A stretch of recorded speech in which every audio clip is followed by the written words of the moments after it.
ചാരുമൂട് വേടരപ്ലാവ് ചെറ്റാരിക്കൽ ക്ഷേത്രത്തിൽ സപ്താഹ ജ്ഞാനയജ്ഞത്തിന്റെ ഭാഗമായി നടന്ന രുക്മിണി സ്വയംവരം ഭക്തിസാന്ദ്രമായി. നൂറുകണക്കിന് ഭക്തർ ചടങ്ങിൽ പങ്കെടുത്തു. വേടരപ്ലാവ് ചെറ്റാരിക്കൽ ദേവീക്ഷേത്രത്തിലെ സപ്താഹ ജ്ഞാനയജ്ഞത്തിന്റെ ഭാഗമായി നടന്ന രുക്മിണി സ്വയംവര ചടങ്ങാണ് ഭക്തിസാന്ദ്രമായത്.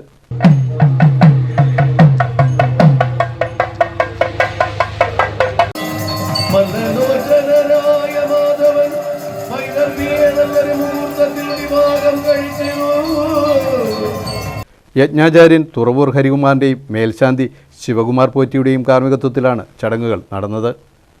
എന്താണെന്ന് വെച്ചാൽ നമ്മൾ പല കാര്യങ്ങളിലും, കാരണം ഇതൊരു വലിയ ആഘോഷമാണ്. രുക്മിണി സ്വയംവരം എന്ന് പറയുന്നത് ഓരോ ക്ഷേത്രങ്ങളിലൊക്കെ സ്വയംവരമായിട്ട് ആഘോഷിക്കുമ്പോൾ ഗംഭീരമായ ആഘോഷമാണ്. കാരണം ഈ സപ്താഹത്തിൻ്റെ ഏറ്റവും മർമ്മപ്രധാനമായ ദിവസമാണ് രുക്മിണി സ്വയംവരം.